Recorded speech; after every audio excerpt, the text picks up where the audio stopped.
Alrighty, so we are here on day 20 of learning Japanese for an hour a day for 30 days, seeing how far we can get. And today I have a different idea planned that I think is going to be a little bit fun. So what I've been doing so far has been Rosetta Stone. I've been doing a little bit of like going through hiragana, katakana quizzes, and I think those have been great. Those have been helpful, but I think that today I want to try a different thing. And instead, I'm going to take a look at this page I found. So this is Wikiversity. I don't know what this is, but it looks like it's probably Wikipedia affiliated and has all these resources and things to test and things to learn from. And we're at the beginning stages, and these kind of resources can be pretty useful. And I want to go through a textbook, but the problem with going for a textbook here is I don't want to go buy a digital textbook and then stream the textbook, and then we're just streaming a textbook that I paid for, and it's a whole thing. So instead, we're going to do this. I got some chill music playing in the background, which I'll stop if it gets distracting for me. But until then, I think that we have this kind of fun chance to go through and see. So what we got here is, and I'll start showing this. So this is the page I'm talking about. We've got beginner Japanese, introduction to the Japanese language, and then we've got these different like reading resources. So I'm going to read through these resources, and then we'll kind of take that information and we'll go back and see, do we learn anything new? Is this different from before? And we'll just chill. And I think it's going to be fun. I think it's a fun thing to do. So for now, let me do one little adjustment. Want to change one little thing on my input here. I want to, let's see. I'm going to talk real quick. We're going to see. I think that's okay. Getting all sorts of weird mic settings lately. I don't know what it is, but all the same. Cool. Let's go into it. So the two resources here for reading, and I think we'll go through the reading first, are going to be, we're learning. Yeah, so what we're doing today is different. We're going in and we're doing, we're going to go read through these Wikipedia pages, or Wikiversity pages, and see if we can learn anything from them. Kind of walk through it. So we'll just start with this intro. So Japanese is spoken by 130 million people. This makes it the 9th most spoken language by native speakers. Linguists debate over the classification of the Japanese language. And one general theory asserts that Japanese is an isolated language and thus a language family of its own, known as the Japonic languages. Okay. Another major theory includes Japanese as a part of hypothetical Altaic language family, which spans most of Central Asia and would include Turkic, Mongolic, Tungistic, and Korean languages. This is kind of an interesting one because I have some friends and acquaintances who speak Korean and have talked about Japanese sounding similar enough to them with some things, but it's not clear to me if it's like that it's a linguistic similarity, or if it's like just happens to be some words which are similar, or things that are familiar between the two. I mean, even like Chinese to Japanese, right? There's some sound overlap. So I don't know. Maybe it's that. I don't know. But neither of those theories have been generally accepted. Japan is the only country where Japanese is the sole official language, though the island of Anguar has Japanese as one of 3 official languages. Wonder what the other 2 are. There are, however, numerous speakers in other countries. These are largely due to immigration, most notably the United States of America, California and Hawaii in particular, Brazil, and the Philippines. This all makes sense. Furthermore, when Japanese occupied and colonized much of East Asia, Southeast Asia, and the Pacific, locals were educated in Japanese language. Many elders in Korea, Taiwan, and parts of China still speak Japanese. This is true. This is definitely true. There are elders in Taiwan who speak Japanese, and it's interesting because they have like a relationship with Japan as like Japan being their colonizers, and so there's like a historical relation, and then of course modern Taiwan tends to kind of culturally affiliate with Japan in a lot of ways, and for good reason, given their proximity and lots of similar ideologies and some similar values, which is all really interesting. But I've been to bars in Taiwan, been to restaurants in Taiwan where they are either very much pulling from Japan or somewhere they just straight up have menus just in Japanese, and that's a thing. I do wonder what of it is practical, what of it's stylistic, but yeah, it's super cool. Japan has steadily developed for many centuries, and unlike many other cultures, has not been seriously affected by any major invasions until recent times. A substantial part of the vocabulary, though, has been borrowed over the years from Chinese, Portuguese, Dutch, German, French, and most recently English. Checks out. All right, so now we're getting into the real meat and potatoes of this. So while Japanese grammar is very regular, it is markedly different from English. Japanese has been deemed a subject, object, verb, and topic prominent language, whereas English is subject, verb, object, and is subject prominent language. Cool. So this is the order word flip we're seeing, right? Where we're talking about like going from like saying like I car drive. This is how we get to that, right? This is the subject, object, verb, and then topic prominent. Topic prominence will be like a difference for like how you're ordering ideas. To illustrate, the English sentence "cats eat mice" generally contains a subject, cats, a verb, eat, and the object, mice. In an SVO order, where the is a plural marker and mouse, mice is a plural marker by ablaut, which I don't know what that one means, but the only word order indicates subject and the object, which is dining and which is the meal. Okay, so we have, we're going. I think the structure is interesting. I mean, it's useful for understanding this, of course. It's kind of interesting because like I think you get situations where people don't really address it, but I think as a like learner who's learning a language in like a exclusively like education non-native type situation, i.e. like not as a kid, I think there's like no choice other than diving straight into like the grammar and trying to understand it.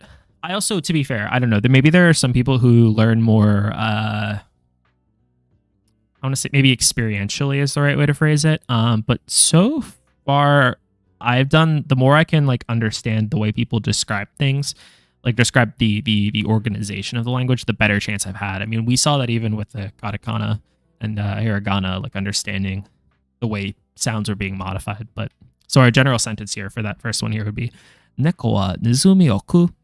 So cat, mouse, eat. The topic prominence is not obvious in this example. Cat is the subject, the agent in English, but it is the topic, what the sentence is about in Japanese. In the above example, neko wa is the topic, and nezumi oku is the comment. Oh, interesting. So they organize a topic, comment. Yeah, that makes sense. The verb ku means to eat in the sense of one animal consuming another. To speak about a person eating, it makes sense to use the verb teberu, which means eat, as in to consume a meal. And this one, we know. We've used this one already. Japanese does not have articles. Cool. The words a or an or the, nor is it mandatory to indicate number, singular versus plural. Okay, we like that. In the sentence above, neko could mean either cat or cats. This is interesting. Okay. So we're not going about any indication of indicating. Well, it's not mandatory, I guess. Okay, so this is mandatory versus not. I wonder if there are exceptions to this, because, like, for example, when we're saying like a man, single, right? We say like otoko no hito, but when we say like a group of men, we say otoko no hito tachi. We add that tachi to the end. So I wonder if if there's exceptions. So for example, for like people, we always indicate, we often indicate the group. Or if just that, like, that is an example of it being like optional but included. I don't know. I'm curious. The mouse mice ablaut, I should learn what that is, but we're going to go on, does not occur in Japanese, which is an agglutinative language, inflecting by appending. And highly regular. I don't know what this means, but I'm assuming inflecting. I don't know what this means either. I'm not going to assume. We're just going to keep going. Because we're going to go down. I don't want to. The one thing I'm trying to avoid, that I'm prone to doing, is going down like a linguistics rabbit hole, and I'm holding off from that. I don't want to do it. Oh no, we're going to adjust the tachi thing though. Okay, hold on. In Japanese, the plural is formed by adding the ending tachi or ra. Thus, the word cats would become nekotachi, and is always plural. The word neko can be singular or plural. Oh! Okay, so I wonder, if there's a circumstance where we would what the. Okay, so there's this also. We're immediately getting dragged down to a snail's speed here, but it's fine. There's this whole idea of that basically there are no true synonyms. I mean, this is a debated topic, and I'm not taking a stance here, but the idea would be there are no situations in which you would have two different ways of expressing an idea, but you have an exact equivalence between them, right? There is a reason or an implied difference between them that comes up somewhere. And so what I wonder is what the context for wanting to use neko to describe a group versus saying nekotachi would be. Because presumably there is some reason. Nekora, however, would sound rather strange, as ra and tachi are not necessarily interchangeable. For a beginner, therefore, it is best not to worry about learning the plural endings. All right, well, fine.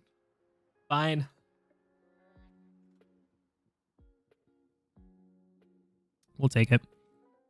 For the English-speaking student of Japanese grammar, the greatest hurdles to cross are probably the thought process of Japanese sentences and learning the seemingly endless variety of endings available for modifying verbs and the order in which they can be strung together. That checks out. I've heard that before. The grammatical paradigm of SVO or SOV is completely irrelevant in the study of Japanese and other languages outside the Indo-European family of languages. Okay? In truth, it is not only unimportant, it is untrue, and will cause the student... Interesting. Okay, in truth, it is not only unimportant, it is untrue, and will cause the student of language to fail in acquiring fluency because it is an artificial imposition of an Indo-European construct on a non-Indo-European language. Japanese, like Tagalog and many other languages, uses affixes to explicitly demonstrate grammatical relationships instead of using syntax. Okay, in Japanese, word order will not change the meaning of the sentence, however, it will change the emotional character. An SVO word order is not incorrect in Japanese, and native speakers use it frequently, as a matter of fact, to heighten the emotional charge. Thus, I don't know how we say that. What is that? What is this one? This is...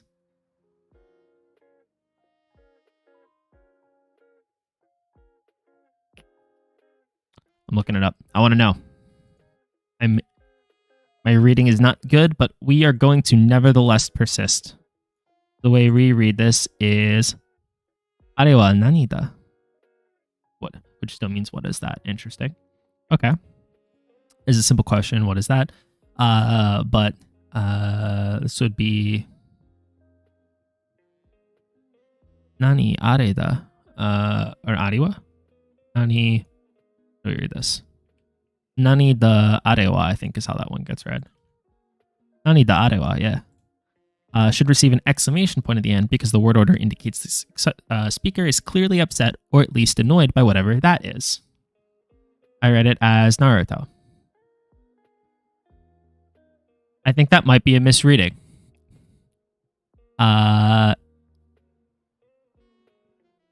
Okay, so what we're saying here is that... So for a couple of key points. SVO versus SOV is not relevant. It is another example of saying things need to fit into an Indo-European idea of what it should be, but actually that's not how the language exists in practical use.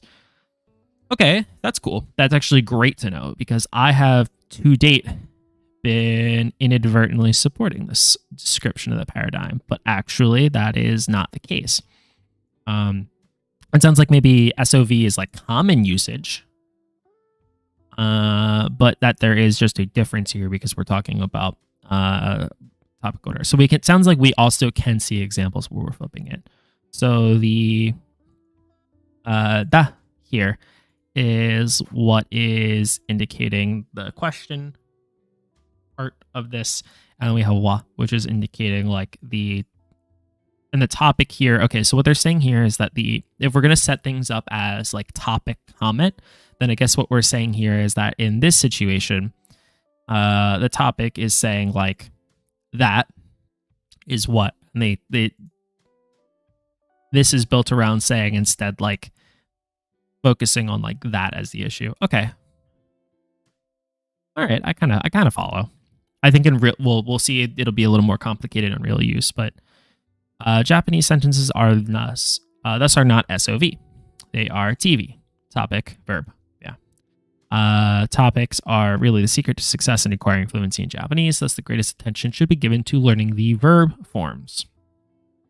Okay, that is a cool piece of guidance to have. Greatest attention should be given to learning verb forms. There are two tenses of time, past and present. No future. The present tense is used to describe future events. All past tense verbs have the ending ta or da.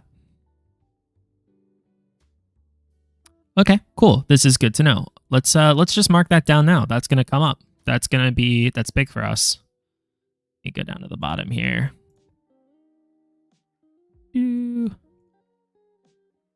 Okay, day 20. Just spit on my mic. That's cool. Let's mark this down. I think this is a cool little factoid for us. I wonder if we call this conjugation. I wonder if like changing I wonder if it like linguistically is called conjugation. I don't know.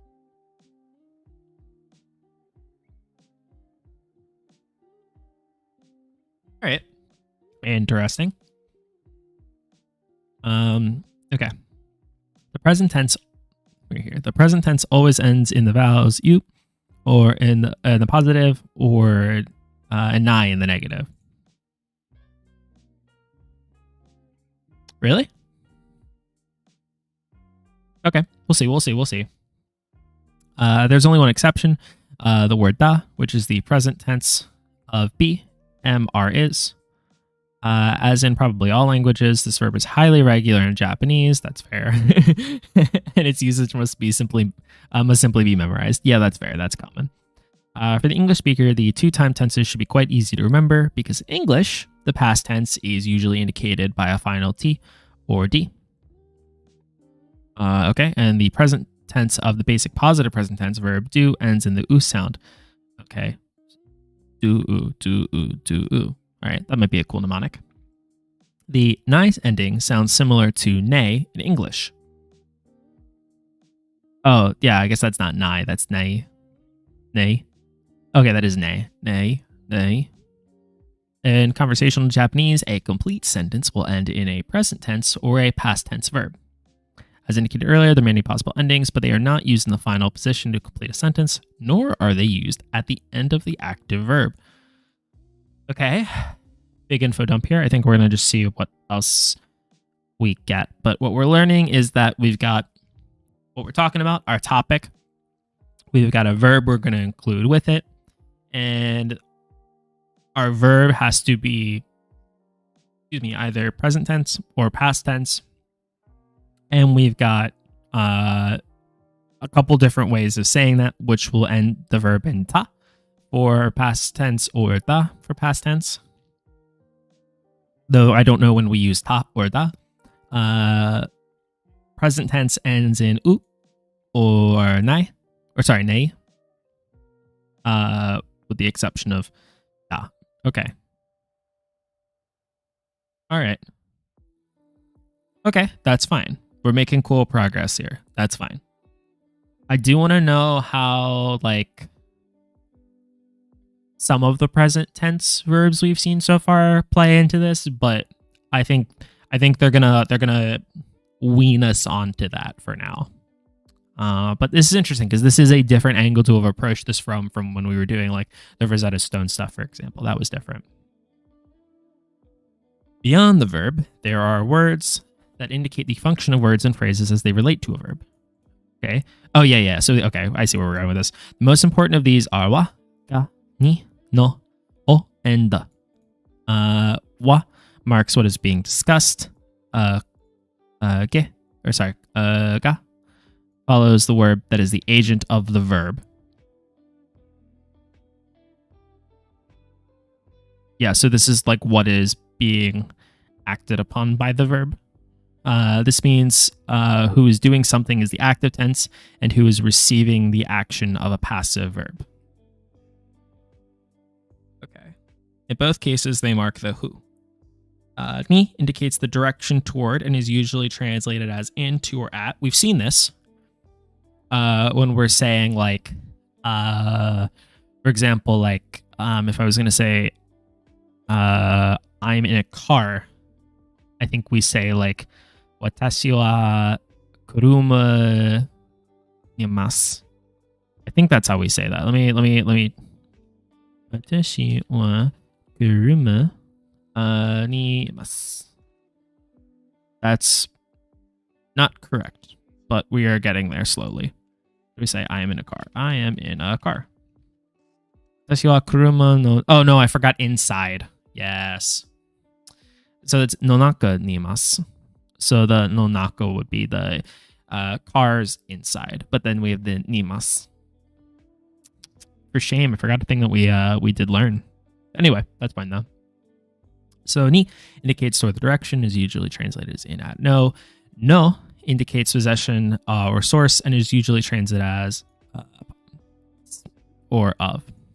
This one's interesting because I'm kind of I don't think that they function identically, but Chinese has this this character de, which is like the most common one by far, which is basically like how you describe like ownership, but also how you put like traits to something. For example, like there is this tea chain called like the magic hand of tea.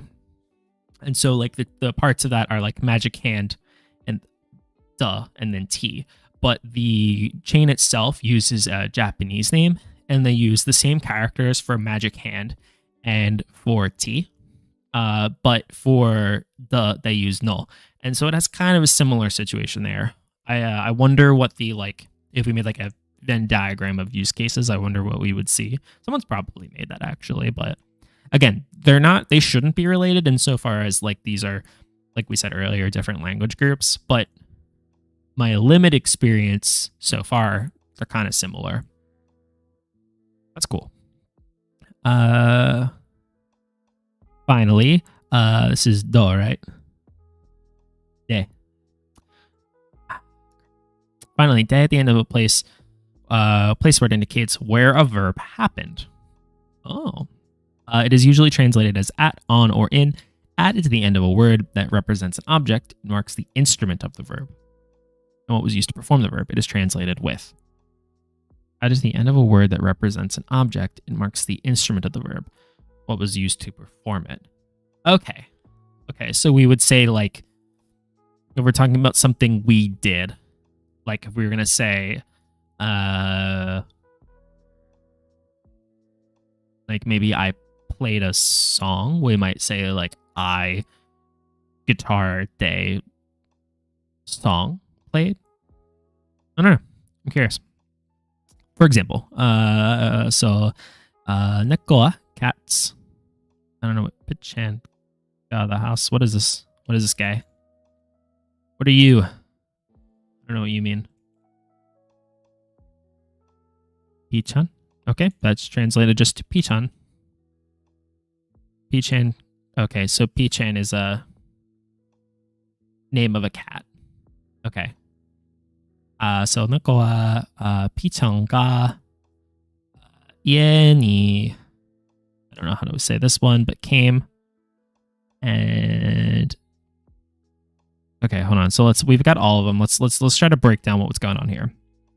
Speaking of cats, Pichan came home and ate the dog's food in the kitchen.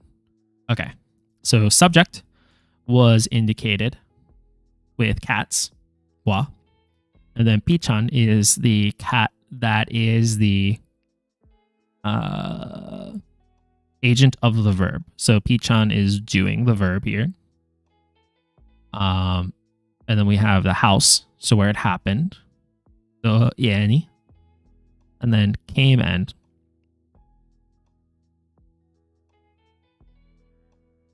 Came and kitchen. So let's see, we used de.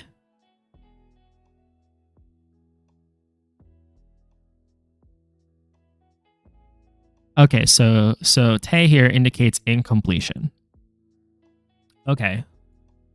So we said, so this here should be, that's the imas. So we have this first verb, which is kaitsu.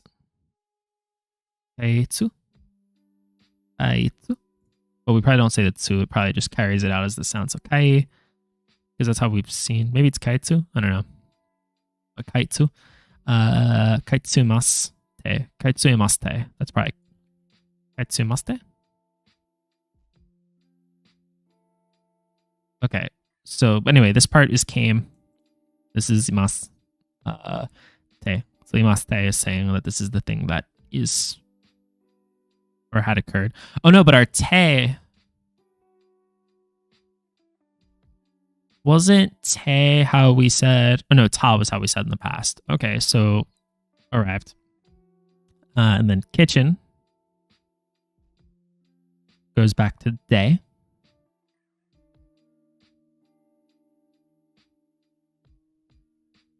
Let's see. Where is this?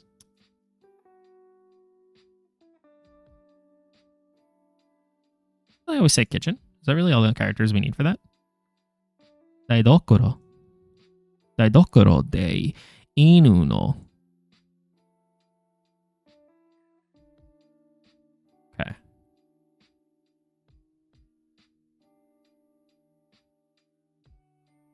Esa? Esa? Is it Esa Chow? Okay. So cat. Pichan. So cat is the subject. Pichan is what is doing the things here. Then we say he's inside the house, and we say that he came. But we're making a pretty long sentence. So we say imaste, which indicates there is more to be said.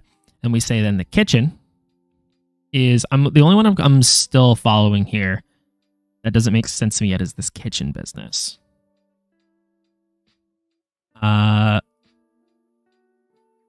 Let's see. Where did it say day? Sorry, spacing. Day at the end of a place word. Okay, sorry. So day with this is where it says. So day at the end of a place word indicates where a verb happened. But hold on. What is the difference between ni and day?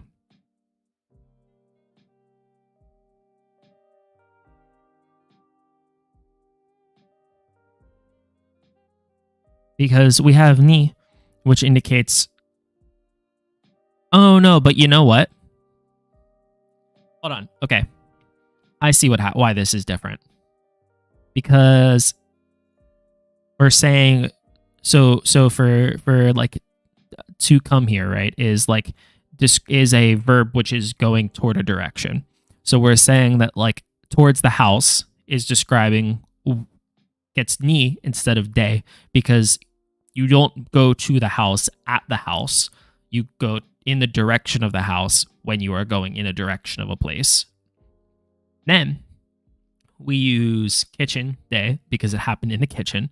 The dog's food gets o because it is the recipient of this verb, right? Let's see the exact way. Because it makes it the direct object. Yeah, so it's like the direct object of this verb. And then we say 8. I think 8. This is still probably version of sorry, the full verb there. So ku. This is kuda. No, kuta. And the ku Kuda. Kuda. That's kuda, right? No, it can be kuda. Kuta. 8, right. Because ta and da indicate the past tense. So we take what is probably... This verb is probably kutemasu. Right, let me see. Kutamasu. Right, because we have the... Or maybe it's just kamas. Let's see, to eat. Japanese. So there's taberu. Let's just directly use. Grab that kanji, because that'll help siphon this out.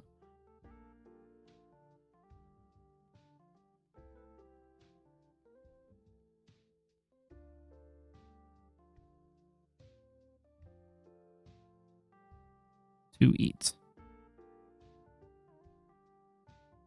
It also means to subsist on a salary. Oh no, what is this? So this is saying that is used for... We'll see. We're going to come back to this. I think we get lost in the sauce, but... Okay, so we have a good breakdown of what each of these do. To reiterate, wa is talking about the subject of a sentence. Ga is what is the agent of the verb is the exact phrase we use, but basically what is doing the verb, or like the subject doing of the verb. Ni is used after to indicate that something is inside. And then we have this te to take a verb that we use and say that, hey, our sentence isn't done. We've got more to say about this. And then we've got de kokoro de. So de here is saying where a verb happened, the verb in this next clause. And then we've got inu no eshu, probably. But anyway, we've got the child with o, and o is what is the object of this verb. Lastly, we have the verb, which is conjugated. I'll call it conjugated because I don't know what we use, but basically it says ta because this is already complete. And that is the whole sentence and the example for all of these. Cool. All right, that was a lot of work. That was a lot of brain power being dedicated to this. But I think this is valuable. This is like a cool understanding. When we look at a sentence, we could say, oh, these are some use cases for this.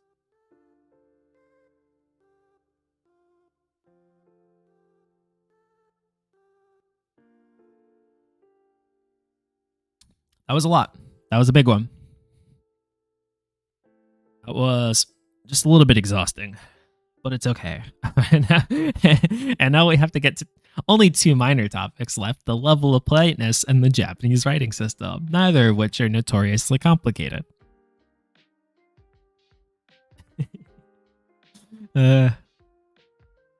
Anyway, so Japanese culture and society is based on a hierarchy of higher status.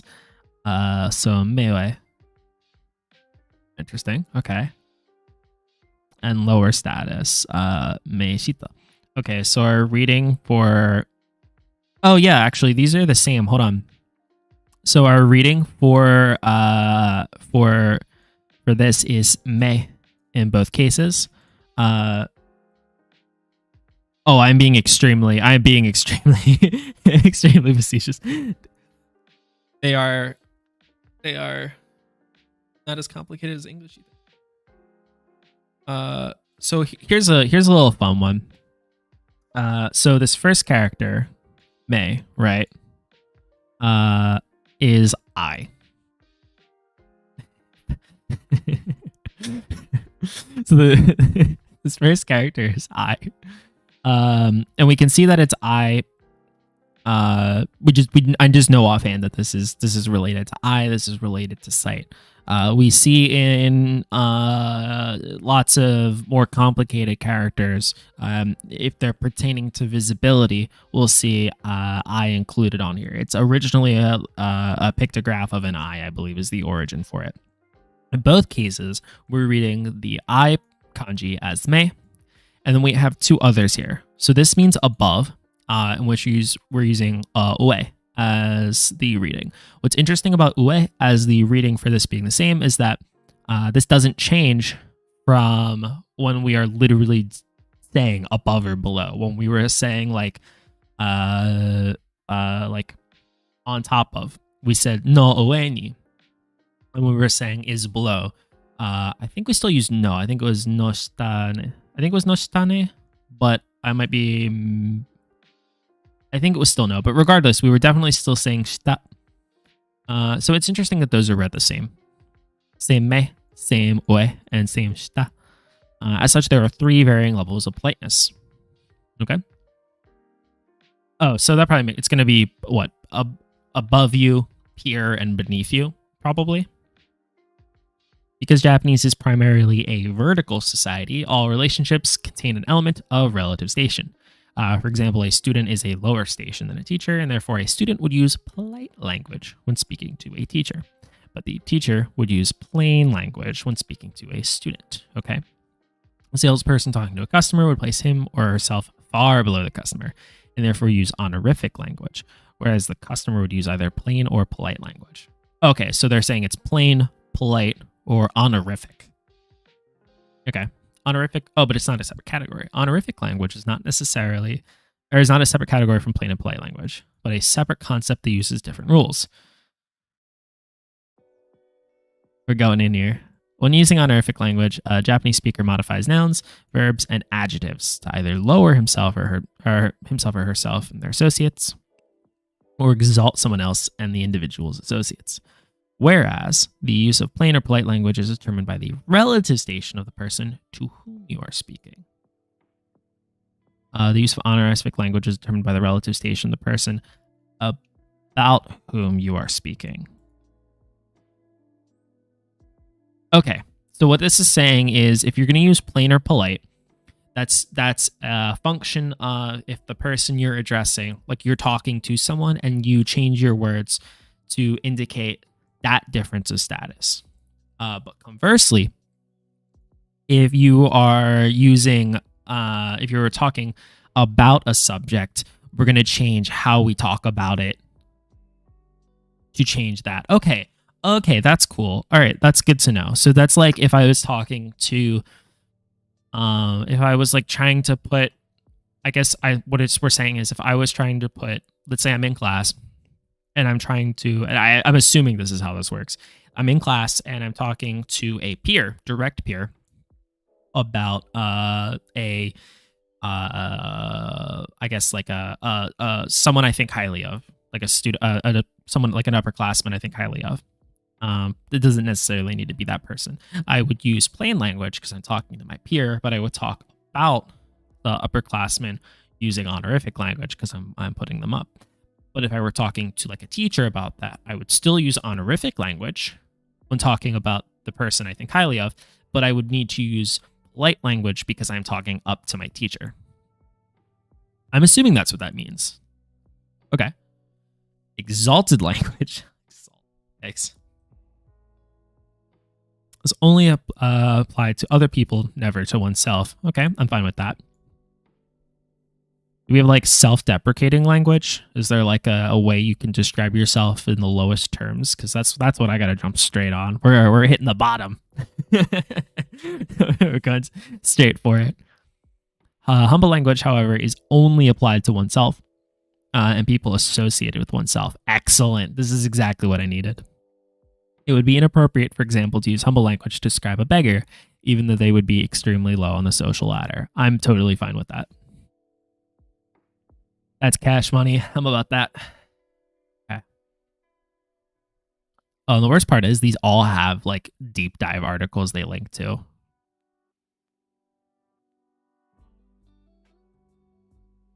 right. I'm gonna take 1 second to drink some more Gatorade.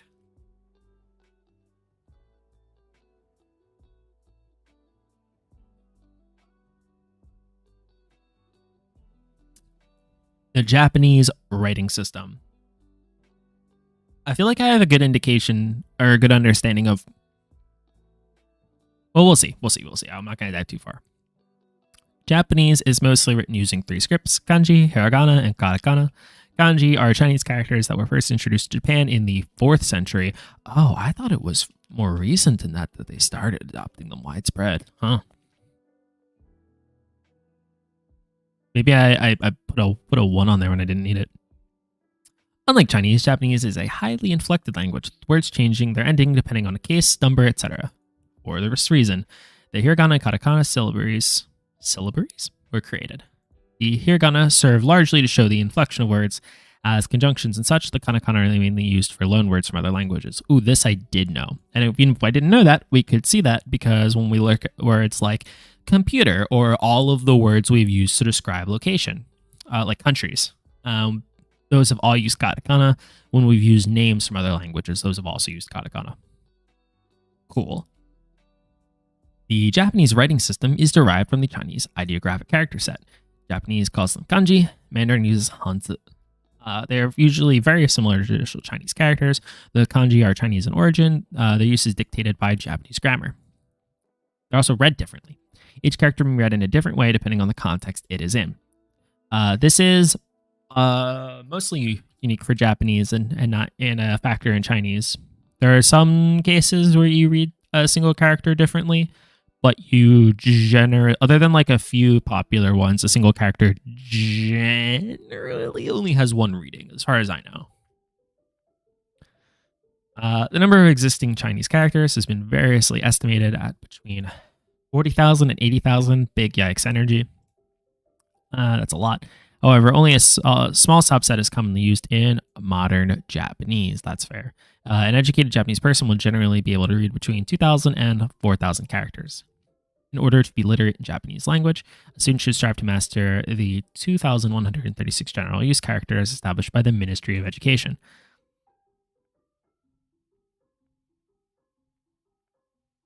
Progress, be progress. Well, we're doing okay. I know I can read some of these, right? Let's see. Is that how we say kanji? Okay, so I knew the first two, and then that's just kanji. This is common use. General use characters. Yeah, this is common. This is, next to it is use. Awesome.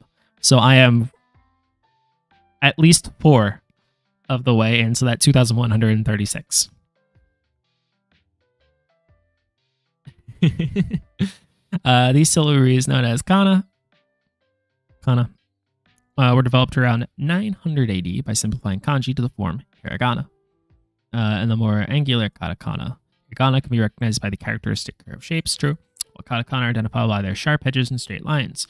The creation of one of the scripts has been attributed to Kukai, alias Kobo Daishi, a famous monk who introduced Shingon Buddhism to Japan. Hiragana and katakana are almost completely phonetic, much more so than the English alphabet. And we are thankful for that. Each set, however, is referred to as a syllabary rather than an alphabet because each character represents an entire syllable with only a single consonant. Okay. The syllabary charts in Japanese are referred to as the gojuan. Let's see, gojuan. Okay. Meaning 50 sounds because they are written in a 5x10 chart. However, there are a few gaps in the table where certain sounds have fallen out of use. Oh. Modern Japanese can be written using 46 kana. I wonder which we have the duplicates, right? Isn't it? I think that's where it comes from because we have like chi and chi with the dakuten become j and j either way. So maybe those are where we lose the sounds. Side note, album is finished. Was good. I needed what I need is I've only got 44 minutes of music. I need to write another 20 minutes so we can go the whole hour on just music that I know the creator won't complain about. But as we were saying, the hiragana and katakana down here. In practical use, hiragana is used to write, for example, inflection endings for adjectives and verbs, grammatical particles, and auxiliaries. We're not going to learn these right now. Japanese words that have no kanji or not commonly known kanji, and annotations to kanji to indicate pronunciation. Hiragana. So hiragana is the changes to make it so we can actually read it. Okay, that checks out. You see this on like public transportation a bunch too. You'll see like the hiragana written above lesser known kanji just to make it universally readable. Katakana is used to write, for example, foreign words and names, onomatopoeia, emphasized words. Oh, that's interesting. Emphasized words. We'll do that in place of italics. Oh. And technical and scientific words such as plants, animal, minerals. All right. That was cool. That was a lot of information, but I think if there's anything we take away there, I think from this, there are that are new for me at least. There are three big takeaways. The first of which is the idea that it's not actually SOV. I was very much under the impression this was an SOV language because everyone describes it that way. It turns out that is a function of Western society being Western society and not actually how it really works. So that is a huge thing to know. The key takeaway for education being that we can put the words in any order as long as we're marking what they are. And we'll know that changes basically how we mean the sentence, rather than like that these words are used to describe some literal meaning. Which brings us to our second part that is also very, very, very, very important, is which words we use to indicate what's going on here. We have wa for the subject. We have ga for what's doing the verb. We've got ni for describing the direction something is happening. De for describing where it happened. No for putting one thing to another thing, describing some trait relation, basically like a trait ownership is how I would think of it. O, which indicates the direct object. And then we have finally how that verb is conjugated. So, not conjugated, but changed to indicate when it happened or the past tense or present tense. And then lastly, in terms of new ideas, for us at least, would be the different contexts for politeness and the context for honorifics, where politeness is addressing who you're speaking to, and they're above you, at your station, or beneath you. And then honorifics are used outside of that to describe how highly you are describing a specific topic, and only we deserve our humility, or our humble language anyway. Cool. That's big. That's really, really cool. I'm pleased with that. That's like a really cool, those are really cool takeaways. I have a hunch though.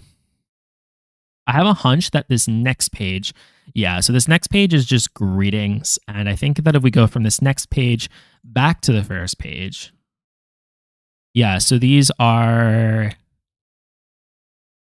just generic questions, but we can come back to these we do these right here. We could take a look at them right now. We can see if we know these, and then we'll take a look at those little the phrase books. I think we'll do it in that order. So the first here, how would I write cats eat mice in Japanese? We'd say neko wa. And then we're just using lowercase and romanji where applicable. So neko wa, I don't know how we say mice.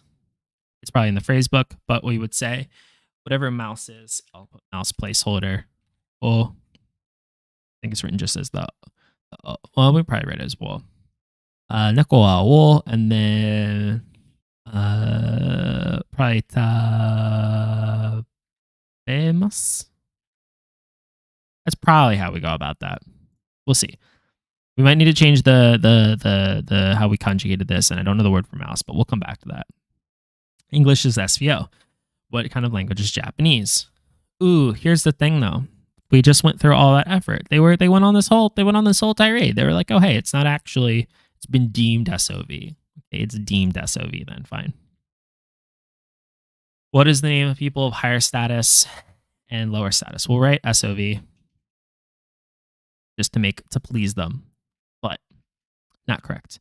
Mewe, and this is me shita, which again, I upper, I lower. How many general use characters set forth by the Ministry of Education? This is why we get. I think it said it was 2160, but that's not even like an like a grammar test or like a test of learning. That's just like a just to get to know the goal you're aspiring to. But damn, 2136, yeah. It's just like I'm in school again. What is the name of the general use characters set forth in education one should know in order to be literate in Japanese? I mean, we can write it in Chinese.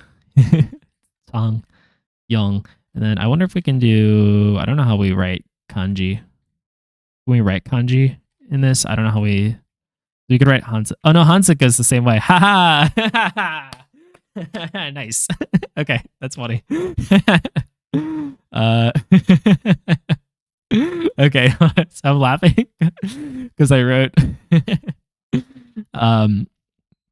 we actually wrote the right characters for kanji by writing Hanzi, but we didn't write Hanzi, we wrote kanji. That's funny.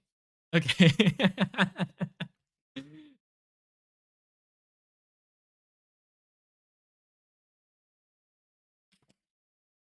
And this is going to be marked wrong, but I'm not willing to change it. What are the names of the two syllabaries? And that's hiragana. Oh, we are still here.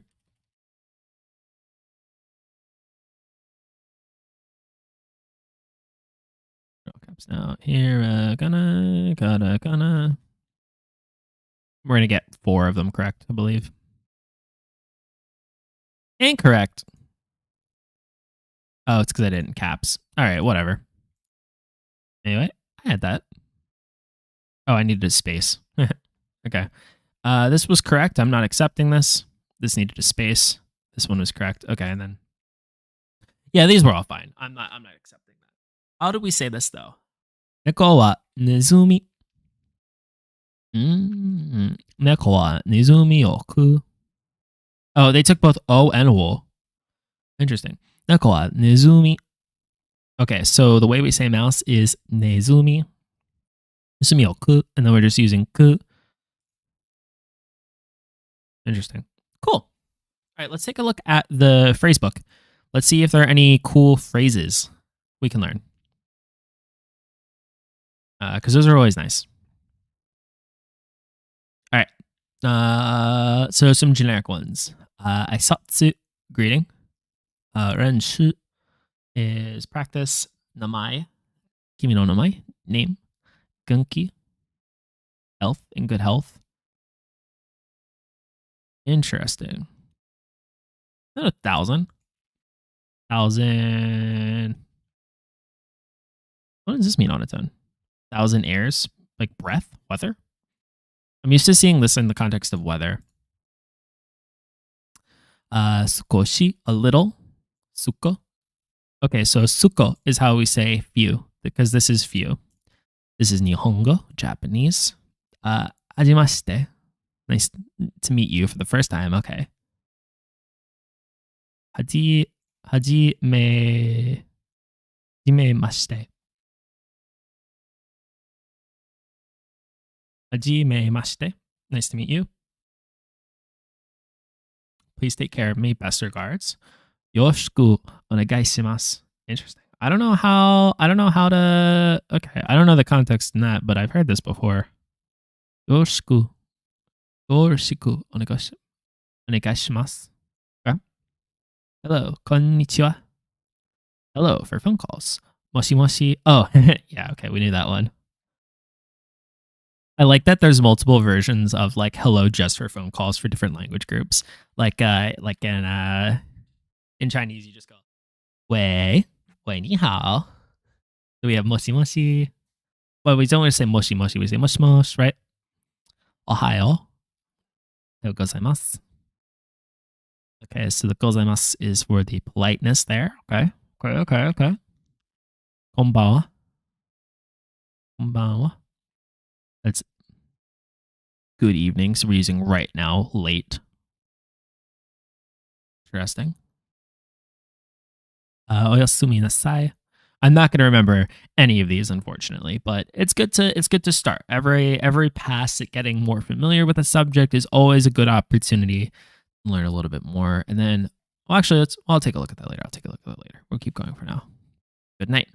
Oyasumi nasai. So these are different. Okay.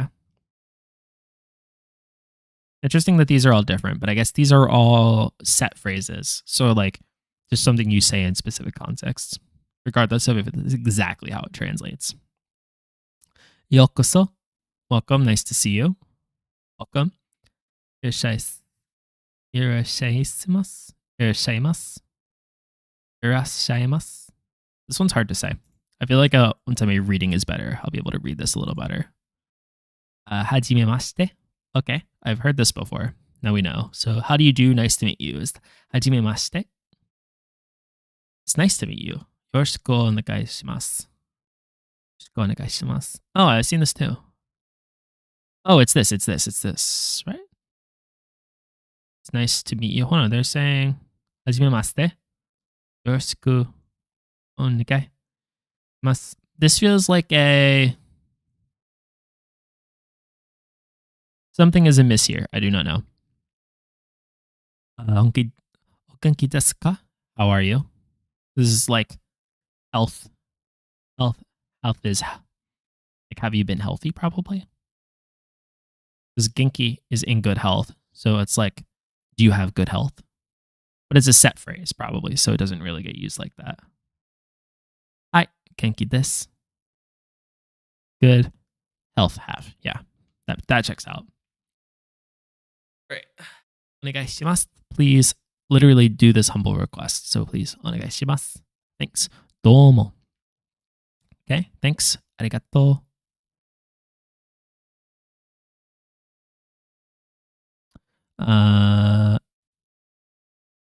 Thank you. Polite. Arigatou gozaimasu. Thank you very much. Domo arigatou gozaimasu.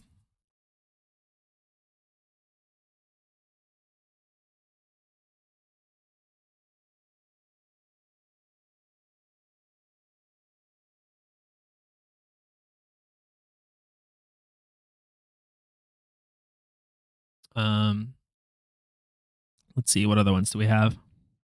Go through a few more of these. The pleasure is mine. Oh no, sorry. We have the other ones. Domo arigatou gozaimashita. You're welcome. Don't mention it at all. Domo itashimashite. Do itashimashite. Gomen. Yeah, we're getting those gomans. Gomen down here. So sorry. Gomen. Oh, sorry. Yeah. So we're seeing that here. All right. So what else do we have? Excuse me, sumimasen. Oh my gosh, sumimasen. Sumimasen was my. This is the if there's anything you need to know how to say, it has to be this. I got through so much of visiting Japan with literally just sumimasen. I'm not like, this isn't like an official endorsement. This isn't like a logical one. I'm just saying that like there is so much I got through with just being like waving at things and being like sumimasen, sumimasen, but so much. Yeah. This is like saying, just being in like different restaurants and them trying to like do stuff and me just being like, sumimasen and gomen nasai. Just these and arigato are all I used. Literally in any single conversation, any instance I had at all, just going, sumimasen. And then I would ask for something and they like point to it and they would be like, I don't understand you. And then I would have to take out my phone and use Google Translate and be like, gomen nasai, and then show it and they'll be like, oh, water. Sure.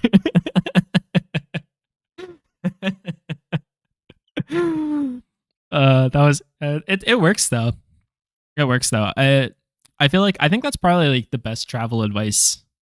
That's probably like the best travel advice period, right? Like that I can come up with If someone's like, oh, hey, I'm going to go visit somewhere, I'd be like, just learn how to say like, excuse me, learn how to apologize, and learn how to say thank you. And that's like, between that and pointing, you can get really far. There's like a lot. Oh, this is even more. Yoriste kudasai. Okay, so this is our please, and this is forgive.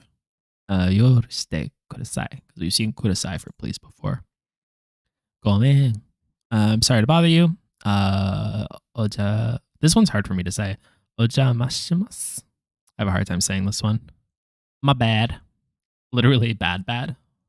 Warui. Okay. Interesting. What is your name? Onamae wa nan desu ka? The name. Wa. So it's the subject. Nan desu ka? Here is what makes this a question. Nan is saying like what. And then this is. My name is Kaori. Watashi wa Kaori to moshimasu. Very polite. Okay. Kaori desu.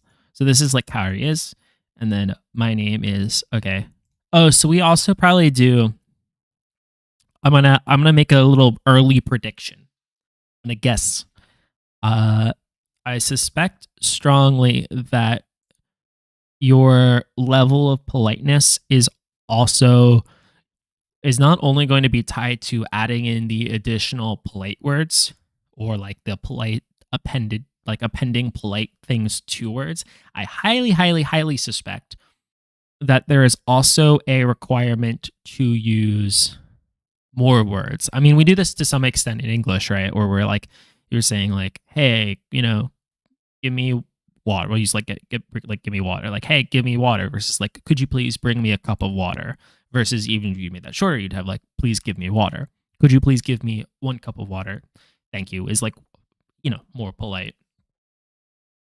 Well, I'm going to say it. So that's not like a bold take, but I think we're going to see that it's like probably just a requirement in general.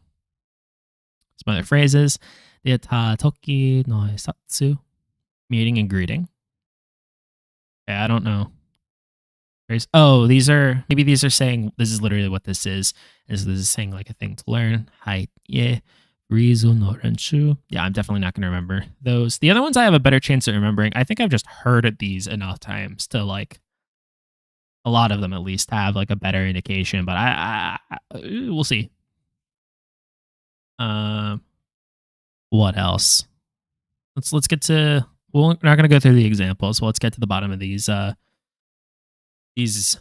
go through like example sentences, but not the full examples. And I think we'll call it for the day. Is there anyone who can, do you speak English? Aigo. Okay, that's English language. Go is language. That's this character. And, yeah. Or A is going to be English. Okay, so Eigo de hansemasu ka? So hanase. Hanase is probably, hanasemasu. But hanasemasu is how we say speak. Yeah, we can see that's our character for speak right there. So Aigo de hanasemasu ka? So, and then let's go back to some of our earlier ones, because one of the other ones we said, we've got day here. When we were going through the different ways we relate things, the day was used in 2 circumstances. One of them was when you're describing a location, which is why in this sentence we had kitchen day 8. Okay. And then otherwise, there was one other circumstance though, right? Yeah, added to the end of a word that represents an object, it marks the instrument of the verb, what was used to perform the verb. It's with. Okay, so what we see here is like, okay, so that's how we got this back here in this sentence, right? We're saying eigo, so English, de. So we're saying how do you do, like what do you do the speaking with? It has to be with English, which is why we use that de here. Okay, cool. That's neat. Okay. And I guess we could just substitute that anywhere else, right? Like if we wanted to say like Japanese, you could say like Not that you would ask someone, do they speak Japanese? And well, I guess you would ask someone if they speak Japanese in Japanese, right? I guess that could come up. You're like in an English speaking environment and you want to know. But then I feel like you would probably just ask in English. But anyway, you could say like Nihongo de hanessemasu ka? Hopefully more Jozu sounding than that. But is anyone here who speaks English? ここに英語を話せる人はいますか? Okay, this one's a little more complicated. I don't know if I can break down the exact 人はここに So here, Koko is probably here. Ni. So at here. In the space of here. English. Anaseru is probably a way we change a word to say like. I don't know. I don't know how we change that one. That one's a little. This one's still a bit of a question to me. But I can see Deutsch. Yeah. Yeah, fair enough. It's like the same like vibe, right? Like being like, Nihongo de hanamasu ka? Hanasemasu ka? Okay, what other ones? I can speak only a little Japanese. Watashi wa Nihongo ga sukoshi shika hanasemasen. There's always the risk if you get really good at saying I only speak a little Japanese that they're gonna think you're being humble.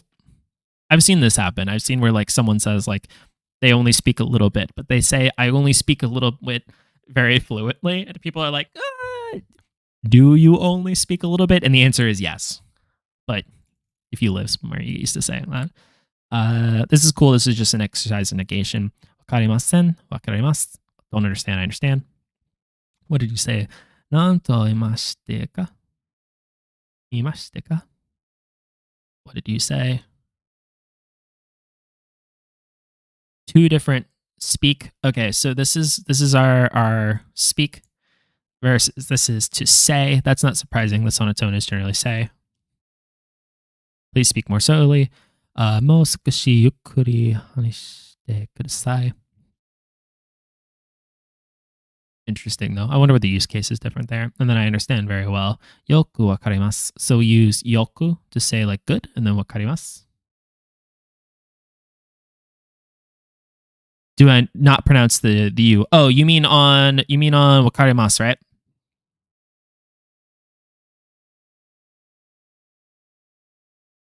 On all these, you're asking, do I pronounce the U on all of these like verbs that end in what is spelled as MASU, right? For all of those, we don't say the su. We just say must. As far as I've heard in the examples, I'm gonna say again, I'm not an expert on this. Like I said, we're learning for an hour a day, 30 days. But in all of the examples that I have heard, we have all of the ones where we have like imas, or like it's written as like masu is the end here. If you were gonna like write this out, it's masu. So far, I have not heard a single example of something that ends in masu, where we have said masu and we just say instead mas. This first hiragana here is ma. The second one is normally su, but no, every single context where we see mas at the like ending here, I have exclusively only heard it as just mas and not like masu. So like here we have, well, that's the same one, wakarimasu. So I think we would read this as wakarimasu, kaori desu. So this is another example. When it ends in the su, we don't read like kaori desu. We just read kaori desu. I think this one we probably read as moshimasu. I doubt we say moshimasu. I don't know that for a fact. I don't know if there's like a hard rule on that. But so far, I've only ever seen words ending in these two as being things onegaishimasu. Yeah, like this onegaishimasu versus onegaishimasu. So that's been my experience. The The other one that I've seen, there's another one that seems to have a strange pronunciation rule that I haven't seen. Like I don't understand yet. Excuse me, I should say, is that sometimes you get TSU. They are gonna for TSU for two. I've seen it. I don't know if there's any good examples here.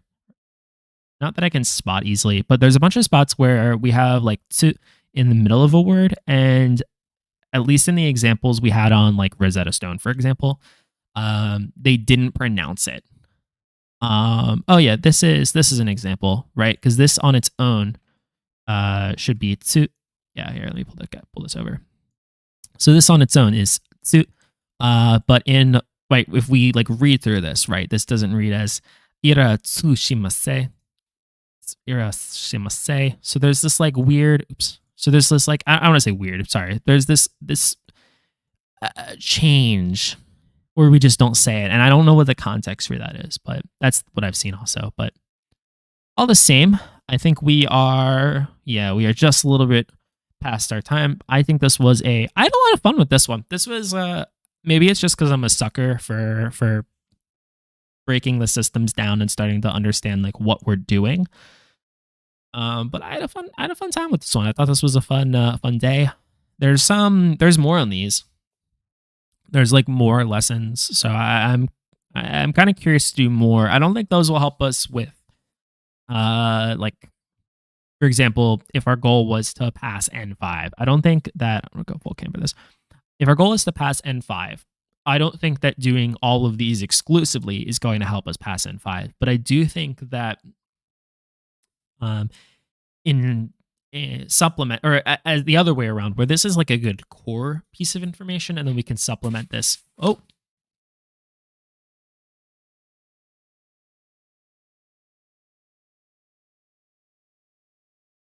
Something just startled the hell out of me. That is in a second. Anyway, I think this is good core information, and we can supplement this. But for now, thanks for tuning in. I had a lot of fun with this. I thought this was a fun day.